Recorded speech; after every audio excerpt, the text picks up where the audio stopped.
প্রধানমন্ত্রী তারেক রহমান বললেন, জুলাই সনদ বাস্তবায়ন নিয়ে বিভ্রান্তি ছড়ানো হচ্ছে, ষড়যন্ত্রের গন্ধ পাচ্ছি আমরা। এবং তিনি আরো বলেছেন, খেয়াল করে দেখবেন যারা এই সংস্কার করে জনগণকে বিভ্রান্ত করতে চাচ্ছে, জুলাই সনদ সম্পর্কে বিভ্রান্ত করতে চাচ্ছে, তারা কিন্তু নারীর স্বাধীনতা অথবা নারীর উন্নয়ন নিয়ে কোনো কথা বলে না। তাহলে কি জুলাই সনদ বাস্তবায়ন ষড়যন্ত্রের আড়ালে আটকে আছে?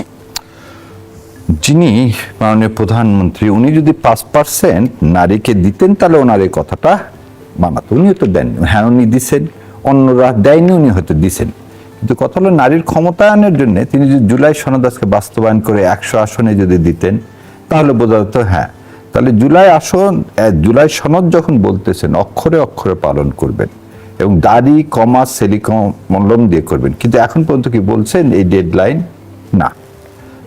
জুলাই সনদের নিয়ে ঠিক আছে, সংবিধান সংস্কার কমিশনের কথা তিনি নিজেই বলছেন তার ইশতেহারে, সেই ইশতেহার তিনি মানতেছেন না। আজকে আমি তো দেখালাম যে যতজনকে দিচ্ছে, আমি চ্যালেঞ্জ দিয়ে বললাম আপনি দেখান তো যে বিএনপির বাইরে, মানে জামাত ইসলাম যেমন করে দেখায় দিলাম যে বিএনপির বাইরে অন্য কাকে দিচ্ছে। বিএনপি তো তারও দল আছে, 12 দলীয় ঐক্যজোট আছে, 12 দলীয় ঐক্যজোট থেকে কাউকে দিচ্ছেন না। তাহলে আজকে উনি যাদেরকে দিলেন বা যেভাবে দিলেন, এইজনকে দিবেন, তাহলে আপনি এতগুলো নমিনেশন দিলেন কেন? আপনার তো সেট আছে আমি এই লোককে দিব। তাহলে এই নমিনেশনের যে ট্রেন্ড করে এই নমিনেশন বিক্রি করলেন, এটা করার কি ধারণা? এটার নাম ডেমোক্রেসি? ওখানে কি কোনো ভোটের ব্যবস্থা আছে? ওখানে কোনো আপনি ক্যাটাগরি ফিক্স করে দিয়েছেন, এই ক্যাটাগরি ফিল আপ করতে পারলে সে এমপি হবে? না, এখানে কি ওয়ান ম্যান শো। জনাব তারেক রহমান, জনাব প্রধানমন্ত্রী, যিনি বলবেন, যাকে পছন্দ করবেন তাই, এর বাইরে বলার আর কারো কোনো শক্তি নেই। আব্বাস সাহেবের ওয়াইফকে কি দিচ্ছেন? না।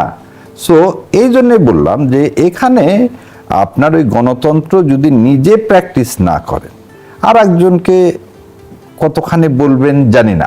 আর জুলাই সনদের মধ্যে যারা জুলাই সনদ বলতেছে তারা এই কারণে বলতেছে, তারা সত্যিকার নারীর ক্ষমতায়নে বিশ্বাস করে। কারণ জুলাই সনদ যদি বাস্তবায়ন হয়ে যায় তখন তো আর কোনো কি that weed B mandatory obligation. প্রধানমন্ত্রী কিন্তু আরো প্রশ্ন রেখেছে, দেশ ছেড়ে পালানো স্বৈরাচারের ভূত কি বিরোধী দলের ঘাড়ে সওয়ার হয়েছে কিনা। তিনি বলেছেন, মহান মুক্তিযুদ্ধের সময় যারা দেশের মানুষকে বিভ্রান্ত করেছিল তারাই ফের ষড়যন্ত্রের মাধ্যমে ক্ষমতা কুক্ষিগত করতে নতুন করে বিভ্রান্তি ছড়াচ্ছে। মুক্তিযুদ্ধের সময় তারা বিভ্রান্তি সৃষ্টি করেছে, 86 সালের নির্বাচনে তারা দেশের মানুষকে বিভ্রান্ত করার চেষ্টা করেছে, 96 সালেও তারা স্বৈরাচারকে সাথে নিয়ে দেশের মানুষকে বিভ্রান্ত করেছিল, 2008 সালে 111 এর সরকারের সাথেও জোট বেঁধে গণতন্ত্রের বিরোধী শক্তি সহযোগী হয়েছিল। কি বলবেন? বিশাল বড় প্রশ্ন, উত্তরও বিশাল হয়ে যাবে, কিন্তু কথা হলো এই শর্ট সময়ের মধ্যে একটা করে বলি। 71 নিয়ে উনি যে কথা বললেন, তাহলে উনি ওনার বাবার চিন্তাকে অস্বীকার করেন। কেন উনি ওনার বাবা তাহলে শাহিজুর রহমান সাহেবকে প্রথম প্রধানমন্ত্রী বানানা, মুসলিম লীগকে বিএনপির মধ্যে নেওয়া, আজকে এই আপনি দেখছেন লিস্টার প্রথমে কার নাম আছে জানেন? এই মহিলা এমপিদের প্রথমে রাশেদ খান মেননের বোনের নাম আছে। ওনার বাবা কে ছিল জানেন? পাকিস্তান আমলে ডিপুটি স্পিকার ছিলেন এবং তিনি পাকিস্তান বিরোধিতা করছেন এবং তিনি চিৎকার করে বলছেন, ঘোষণা দিয়েছিলেন যে শেখের মাথার মূল্যে কেউ যদি নিয়ে এসে দিতে পারে। এই রাশেদ খান মেননের বাবা চিটাগাংয়ের জনসভায় ঘোষণা দিয়েছিলেন যে শেখ মুজিবের মাথা যদি কেউ নিয়ে এসে দিতে পারে তাকে এত টাকা দেওয়া হবে। সেই জাহানার আপায় কিন্তু তার লিস্টের 1 নম্বর আছে। সো এই ধরনের বিতর্কিত 86 সালের কথা বলেন, 86 সালে এরশাদ সাহেব কয়টা আসন পাইছিলেন? 152 না 53? Selima, sorry, I beg Apology ভাই, থ্যাংক ইউ। সো এই যে 86 সালে যদি সেই সময় বিএনপি আসতো, এরশাদ সাহেব কি থাকতে পারতো? ধরে নিলাম জামাত ইসলাম খুব খারাপ, তাহলে আপনি আবার 90 সালে আপনার মা 3 দলীয় ঐক্যজোট করলেন, সেই জামাতের সাথেই করলেন, এই জামাতেরই সমর্থন নিয়ে সেই সময় আপনি ক্ষমতায় গেলেন। না হলে জামাত যদি আওয়ামী লীগকে সমর্থন দিত, আওয়ামী লীগ ক্ষমতায় যাইত। তাহলে আপনার মা ভুল করছে। ধন্যবাদ জানাচ্ছি ব্যারিস্টার শাহরিয়ার কবির। ডাক্তার আব্দুল নূর তুষার, যেখানে সরকারের তরফ থেকে জুলাই সনদ বাস্তবায়নের আশ্বাস দেওয়া হচ্ছে, তারপরও জুলাই সনদকে কেন্দ্র করে বিরোধী দল কেন এত হার্ড লাইনে? এটি কি আসলে স্বার্থের দ্বন্দ্ব? না, ঠিক স্বার্থের দ্বন্দ্ব না। আসলে জুলাই সনদ সরকারি দলের ক্ষমতাকে অনেক কমিয়ে আনার একটা ব্যাপার রয়েছে। ফলে বিরোধী দল ভাবছে যে জুলাই সনদ যদি পুরোপুরি বাস্তবায়িত করা যায় তাহলে সরকারি দলের ক্ষমতা অনেক কমে আসবে, এবং সেই ক্ষমতাটা কমে আসলে বা সরকারের ক্ষমতা অনেকখানি কমে আসবে, একটা ব্যালেন্স তৈরি হবে এবং প্রধানমন্ত্রী এবং রাষ্ট্রপতির ক্ষমতার এক ধরনের চেঞ্জ হবে। তো তো সেই সব কারণে বিরোধী দল এই চাপটা দিচ্ছে, কারণ বিরোধী দল তো দলীয়ভাবে সংসদে দুর্বল অবস্থানে আছে, কম আসন পেয়েছে, রাজনৈতিকভাবেও তারা একটা 2/3 ভোট মানে যারা জিতেছে, 2/3 আসন যারা জিতেছে তাদের কাছ থেকে চাপে আছে। সেই জন্য বিরোধী দল এই চাপটা বেশি করে দিচ্ছে, তাতে করে তারা আরেকটু স্পেস পাবে রাজনীতিতে, এই জন্য চাইছে বেশি। এটা ঠিক স্বার্থ না, এটা একটা রাজনৈতিক পদক্ষেপ, এবং সেই সাথে কিছু কিছু সংস্কার তো আছে যেটা প্রয়োজনীয়, ফলে সেই সংস্কারগুলি যাতে ত্বরান্বিত হয় এটা অনেকেই চায়, এমনকি কিছু কিছু জায়গা আছে তাদের সেটা যৌক্তিকও। ফলে সেই যৌক্তিক দাবিগুলোর সাথে আমরা অনেকেই মনে করেছি যে এই জন্য তারা চাপ দিতে পারে। চাপ দেওয়াটা কোনো অসুবিধা না, হুজ্জত করা অসুবিধা। মানে এই চাপ দিতে গিয়ে ধরেন হই চই চিল্লাচিল্লি গন্ডগোল এগুলা করার প্রয়োজন নাই, সিভিলাইজড ওয়েতেই এটা আদায় করা সম্ভব বলে আমি মনে করি। আমরা পত্রিকার পাতায় দেখতে পেলাম নির্বাচনী প্রতিশ্রুতি ফ্যামিলি কার্ড ঘিরে সরকার IMF মতবিরোধ, এবং আমরা যেমনটি দেখেছি যে সরকার আগামী অর্থ বছরে প্রায় 40 লাখ পরিবারকে ফ্যামিলি কার্ডের সুবিধার আওতায় আনতে চায় এবং প্রায় 13,000 কোটি টাকার বাজেট প্রস্তাব করা হয়েছে। এত অর্থের সংস্থান কোথা থেকে আসবে? আর নির্বাচনী প্রতিশ্রুতি রক্ষা করতে গিয়ে সরকার কি বড় ঝুঁকিতে পড়তে যাচ্ছে কিনা? সরকার তো বারবার বলেছেন যে তারা জানেন এই টাকা কোথা থেকে আসবে, ফলে আমাদেরকে অপেক্ষা করতে হবে বাজেট পর্যন্ত। তবে এখনো পর্যন্ত সরকার এটা পরিষ্কারভাবে বলেন নাই যে এই ফ্যামিলি কার্ডের জন্য যে টাকাটা আসবে বা দরকার সেটা কোত্থেকে আসবে। আর IMF সব জায়গাতেই ভর্তুকি তুলে নিতে বলে। সারা পৃথিবীতে IMF এর চেষ্টাটা হচ্ছে মূলত পুঁজিবাদী অর্থনীতির যে সর্বশেষ যে থিওরি, মার্কেট ইকোনমি, বাজার অর্থনীতি, এটা প্রচলিত করা। অর্থাৎ অর্থনীতির ক্ষেত্রে সিদ্ধান্ত নিবে হচ্ছে চাহিদা এবং সরবরাহ, এবং বাজার যেভাবে নিয়ন্ত্রিত হয় ঠিক সেইভাবে পুরো অর্থনীতি নিয়ন্ত্রিত হবে। ফলে IMF যেখানেই যায় সেখানে কিন্তু বলে যে ভর্তুকি তুলে নেন, নিজের সক্ষমতা বাড়ান, কর বসান, এবং কর নিয়ে তারপরে নিজের অর্থে নিজে পরিচালিত হন। অর্থাৎ IMF কাগজে কলমে অঙ্কে এক ধরনের স্বনির্ভরতা তৈরি করার চেষ্টা করে, কিন্তু অর্থনীতি তো শুধু অঙ্কের না। এই অঙ্কের অর্থনীতি বেশি কাজে লাগে উন্নত দেশে, যেখানে কিনা মানুষের মৌলিক চাহিদার একটা বিরাট অংশ পূর্ণ হয়ে গিয়েছে, বেকারত্ব অনেকাংশেই কম, যেখানে তাদের স্টেডি ইনকাম আছে, যেখানে তাদের ব্যয়ের চাইতে আয় বেশি, এমন দেশগুলিতে এই অঙ্ক খুব সহজে কাজে লাগে।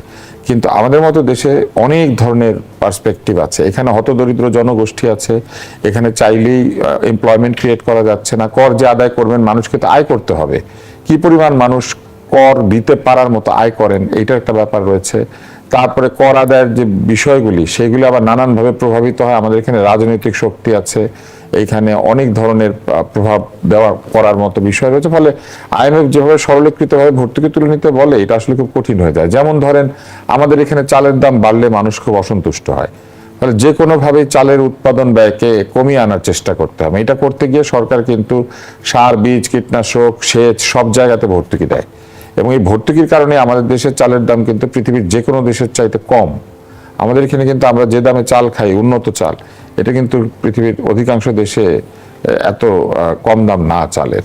এবং এইগুলি করতে গিয়ে সরকারকে অনেক জায়গাতেই ভর্তুকি দিতে হয়। তাই IMF যেটা বলছে এটা IMF এর দিক থেকে অঙ্কের হিসাবে ঠিক, রাজনীতির হিসাবে এটা কিন্তু সরকারের জন্য চাপ হবে। ব্যারিস্টার শাহরিয়ার কবির, জাতীয় রাজস্ব বোর্ডের তথ্য অনুযায়ী চলতি অর্থ বছরের 8 মাসে প্রায় 71,000 কোটি টাকার রাজস্ব ঘাটতি তৈরি হয়েছে। এই পরিস্থিতিতে সরকার ব্যাংক থেকে রেকর্ড পরিমাণ ঋণ নিচ্ছে। অন্যদিকে অর্থমন্ত্রী আবির খসরু মাহমুদ চৌধুরী বলেছেন, আন্তর্জাতিক মুদ্রা তহবিলের সঙ্গে আগের সরকারের করা সব শর্ত বর্তমান সরকার মেনে নাও নিতে পারে। তিনি বলেন, নির্বাচিত সরকার হিসেবে দেশের স্বার্থ বিবেচনা করে সিদ্ধান্ত নেওয়া হবে। জানতে চাই, IMF এর শর্ত না মানলে বৈদেশিক অর্থায়ন ঝুঁকির মধ্যে পড়লে বিকল্প উৎস কি হবে? শোনেন, একটা গল্প মনে পড়ছে। ডাক্তারের কাছে গেছেন রুগী, তো রুগীকে বলছেন যে তুমি শরীরে এই অবস্থা কেন? ভাত পাই না। তো ভাত পাও না, রুটি খাবা, কফি খাবা কেন? British doctor. এটা 43 সালের দুর্ভিক্ষ নিয়ে কথাটা ছিল, এবং এখনো চোখের সামনে ভাসে। জয়নুল আবেদিন কিন্তু চারকোল মানে কয়লা দিয়ে সাদা কাগজের উপর এই দুর্ভিক্ষর ছবি আঁকছিল। ওই দুর্ভিক্ষ 1974 সালের দুর্ভিক্ষ। এই দুইটা দুর্ভিক্ষ কিন্তু খাদ্যের অভাবে হয়নি, মিসম্যানেজমেন্টের জন্য হয়েছে। আজকে বিদ্যুৎ মন্ত্রী যখন বলে সামান্য একটু কি হয়েছে, সামান্য একটু তেলের দাম বাড়াইছে, জানেন 140 টাকা পোলার চালের কেজি ছিল, সেটা আজকে 200 টাকা। এই সামান্য ওনার কাছে, কারণ উনি তো ঘি খাচ্ছেন, উনি তো বুঝবেন না। এই জন্য খুব আক্ষেপ করে আমাদের একজন আর্টিস্ট সবসময় বাঙালিকে আঁকতো খুব মোটা শরীর, খুব হুষ্টপুষ্ট হিসাবে। তো আজকের এই সরকার বুঝতেছেন না ওনারা, ওনাদের এই ফ্যামিলি কার্ড, কৃষি কার্ড এসব মরার উপর চড়া ঘা হয়ে যাচ্ছে। এবং আজকে যখন বলতেছেন, আমি বারবার বলি, তেল আছে খালি সংসদে, আর তেল আছে কোথায়? চিটাং পোর্টে, এর বাইরে বোধহয় তেল নাই। ওনারা তেলের দাম বাড়ায় কিন্তু একটা গাড়ির লাইন কমেনি। তারপর আপনাকে বলে IMF এর শর্ত আপনি মেনে নিবেন। আপনি IMF এর কাছে গেলেন ফ্যামিলি কার্ডের টাকা চাইতে, আপনি IMF এর কাছে গেলেন তেলের টাকা চাইতে, তার মানে আপনার কাছে টাকা নাই। NBR টাকাটা তুলবে কার কাছ থেকে? আমার আপনার কাছে। তার মানে আমার আপনার উপর আরো ট্যাক্স বসাবে। সো ট্যাক্স বসাবে একদিকে, তাহলে কি হবে? আমাদের যে ঘাটতি রেশিও সেটা আরো বাড়তে থাকবে এবং ইনফ্লেশন এমন একটা জায়গায় যাবে। আমি দেখতে পাচ্ছি সরকার যদি এখনো তার কোনো পরিকল্পনা নাই কিভাবে সে সামনে এই যুদ্ধ যদি আরো ত্বরান্বিত হয়, এই দেশে ফেমিন আসতে বাধ্য। এবং সরকার যেভাবে চালাচ্ছে হুমজিকালি, এইভাবে দেশ চলে না এবং এইভাবে দেশ চলারও কথা না। কারণ আজকে একটা ইমার্জেন্সি পিরিয়ড, আপনি ইমার্জেন্সি ভাবে দেশ রাষ্ট্রকে পরিচালিত করবেন। আপনার কাছে একটা পরিকল্পনা থাকতে হবে, আগামী 3 মাস আমার কোথায় থেকে তেল আসবে, ডিজেল আসবে, অকটেন আসবে। আজকে আমার কারেন্টের কথা বলতেছেন, দেখেন একজন বললেন পেপার পত্রিকায় খালি আছে 8 ঘন্টা নাকি কারেন্ট থাকে না। এমন কোনো মফস্বল শহর নাই যে দেখেন যে সেখানে 8 ঘন্টা, অ্যাটলিস্ট 8 ঘন্টা কারেন্ট থাকে না।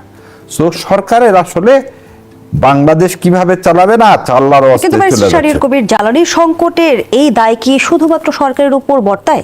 হ্যাঁ, সরকারের উপর শোনেন, সরকার যখন আপনি ক্ষমতায় নিছেন তখন আপনাকে মানুষ ভোট দিছে এই কারণেই যে আপনি আমার নিরাপত্তা বিধান করবেন, আমার মৌলিক মানবিক চাহিদা পূরণ করবেন। যদি তেল না থাকে আপনাকে সে সত্য কথা বলতে হবে, তেল নাই, তাহলে কি করতে হবে? তাহলে রেশনিং করতে হবে। রেশনিং এর পাশাপাশি মানুষকে যাতে জানেন আপনি সয়াবিন তেল নাই, সয়াবিন তেলের দাম বেড়ে গেছে। আজকে আপনি একটা সেক্টরের কথা বলেন যে অমুক সেক্টরে এই সরকারের এই প্ল্যান, আপনি সার কোথা থেকে আসবে? আপনার জাহাজ ইরান আটকায় দিল কেন? আপনি তার বিরুদ্ধে কোনো স্টেটমেন্ট দিচ্ছেন না। আপনার পররাষ্ট্রমন্ত্রী এখন এমন এক স্টেটমেন্ট দিলেন যে একটা দেশের কূটনীতিক বললেন তার দেশে এরকম অন্যায্য হচ্ছে, ইরানের প্রতি যে আগ্রাসন হচ্ছে তার প্রতিবাদ আপনি একটা মুসলিম দেশ হিসাবে করতে ব্যর্থ হলেন। আপনার জাহাজ কেন ছাড়বে? তাহলে সেই জায়গায় আমরা যেখানে ওআইসির সবচেয়ে বেশি সাহায্য পাইতাম, আজকে এই কাজ করা থেকে আপনি ওআইসির সাহায্য পাবেন? আপনি অন্য সোর্স থেকে কোথায় থেকে নিয়ে আসবেন? আপনার যদি টাকা ছাড়া, বিনা পয়সায় সৌদি আরব ছাড়া আর কেউ আমাদেরকে তেল দিত না, সার দিত না। কাতার আমাদেরকে সার দিত, সেটা মাসে মাসে ইনস্টলমেন্টে দিতাম। এই জুন মাসে 1 গাদা টাকা দিতে হবে। আপনি আবার বলতেছেন, আমি ওই যে বলি সবসময় দস্তখত দিয়েছেন, আপনি চায়নার কাছ থেকে কিন্তু টাকা নেবেন না। চায়না তেল দিতে চাচ্ছে, সার দিতে চাচ্ছে, আপনি কিন্তু নিতে পারতেন না কেন? দাদারা তো তাহলে ফেলে দিবে। সো এই যে যাই করবেন ক্ষমতায় থাকার জন্য, মারবেন তো আমাদেরকে। ওই জন্য আমরা মানে সারশূন্য হয়ে যাব, ওই জয়নুল আবেদিনের ছবির মতো। আর ওরা পোলাও অসংখ্য ধন্যবাদ জানাচ্ছি ব্যারিস্টার শাহরিয়ার কবির, ধন্যবাদ জানাচ্ছি ডাক্তার আব্দুল তুষার আপনাকে।